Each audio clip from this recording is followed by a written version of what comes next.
There's also this cover story from New York Magazine that's getting some attention. And I think we have the image we could put up on screen. Yeah, there's the image. So there was a New York Magazine reporter went to some of the Trump inauguration parties last weekend and wrote this cover story. And the headline is, "The Cruel Kids Table." And then the caption on the tweet says, "For our latest cover story, Brock Collier reported on the young, gleeful, confident, and casually cruel Trumpers who, after conquering Washington, have their sights set on the rest of America." Now, there's a lot of controversy over this image, the picture you see from this Trump inauguration party, because in the article, the reporter says that the event was almost entirely white, and yet, as people on the internet have discovered, if you pan out a bit on that very photo, you see that there are at least 3 black people who were cropped out. You know, they're just out of frame. And that was done, of course, on purpose because they had this narrative they wanted to say. And also, a black guy, C.J. Pearson, was one of the hosts of this party. So, obviously, no surprise, New York Magazine has an agenda here. But I don't even want to focus on that. Okay, that's the easy part. And I don't care about what the article says. Just the image alone, just the cover image is really interesting because New York Magazine presents it to us and wants us to see cruelty somehow. But instead, what any unbiased, normal person sees when they look at that image, what they see are young, vibrant, happy, successful-looking people having a good time.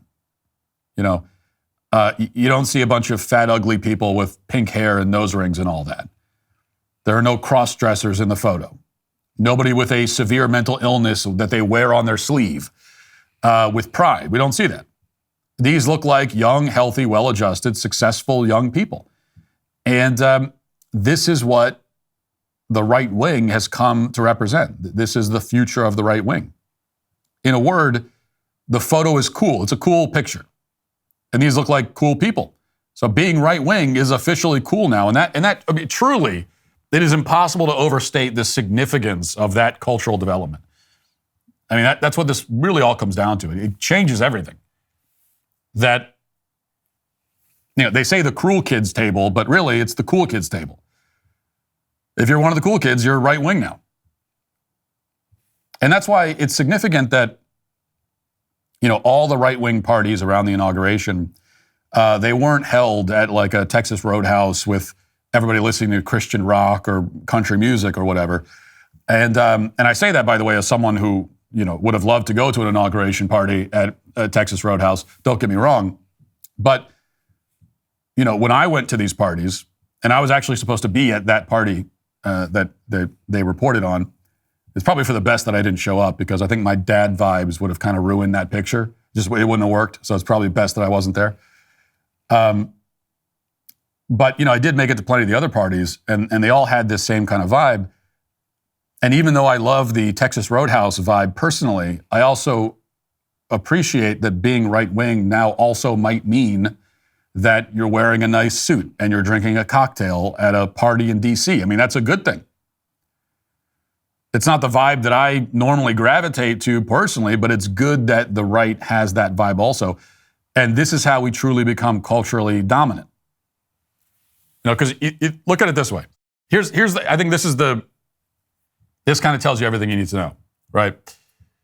That when you see that image of the party, the party, and it's a bunch of younger people, and it's a black tie affair, and everybody looks cool and hip and young and all that.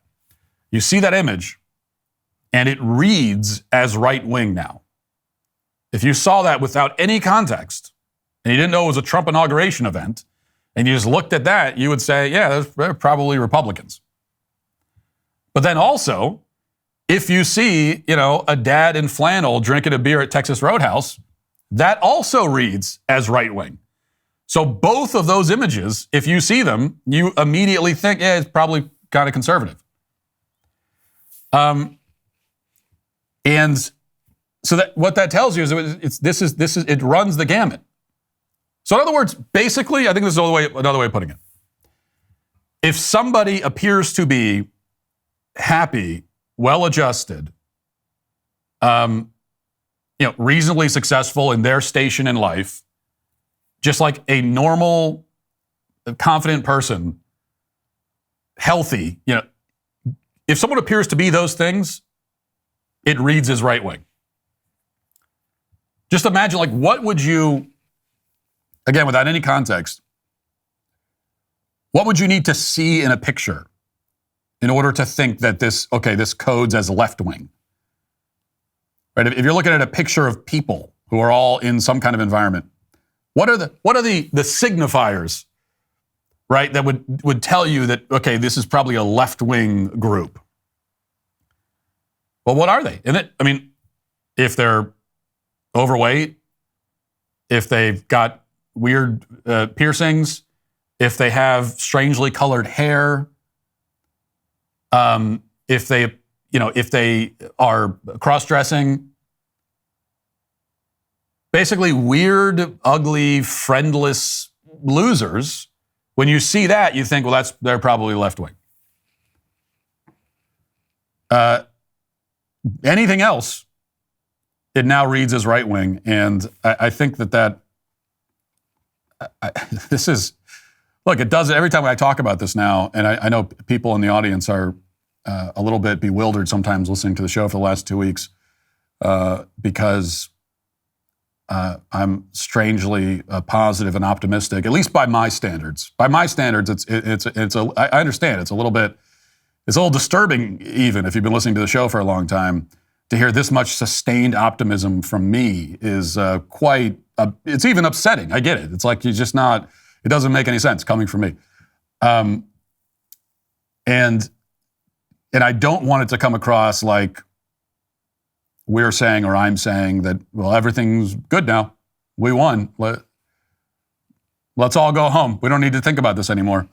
That's not the point. But the point is assessing where we actually are in the culture. And I think it's important to get a good read on that because the fight does continue.